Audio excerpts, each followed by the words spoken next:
একটা গরিব মা অসহায় ছেলেকে লালন পালন করে বড় করছে, পড়াশোনা করায় মাস্টার্স এমএ পাশ করাইছে, এবার সে ব্যাংকে চাকরি নিয়েছে।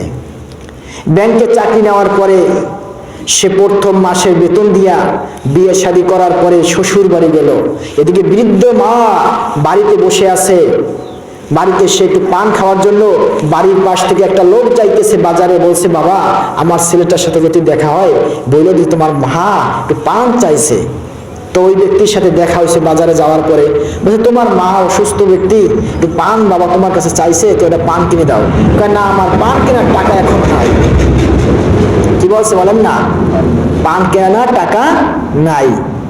সে শ্বশুর বাড়ি প্রথম মাসের বেতন দিয়ে ছাগল গাইরে খাওয়াইছে, সবাই আত্মীয় স্বজন নিয়ে আনন্দ ভর্তি করছে এবং বলছে যে সামনের মাসে যদি আমি বেতন পাই তাহলে তোমাদের গরু গাইরে খাওয়াবো, সবাইকে নিয়ে আনন্দ ভর্তি করবো আমরা। আল্লাহর কি মহিমা, আল্লাহ রাব্বুল আলামিন কিছুদিন পরে ওই ছেলেকে অসুস্থ করে দিয়েছে। অসুস্থ হয়ে যাওয়ার পরে ছেলে এমন অবস্থা হয়েছে, ডাক্তার কবিরাজ ওদা বৈদ্য যাহা কিছু আছে সব কিছু দেখানো হয়েছে, কিন্তু ছেলে সুস্থ হয় না। এক পর্যায়ে অসুস্থ হইতে হইতে তার গা পচা ধরছে।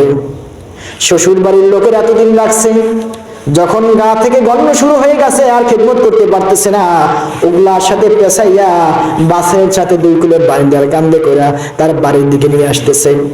যখন বাড়ির দিকে নিয়ে আসতেছে তার মা বাড়ি থেকে বের হয়ে বলছে বাবা তোমরা কি নিয়ে আসছো?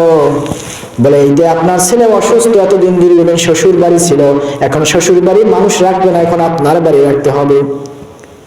বাড়িতে নিয়ে আসলো, মা কান্নাকারি করতেছে বাবা তোমার কেন এই অবস্থা হইলো, তোমার কেন এই অবস্থা হইলো।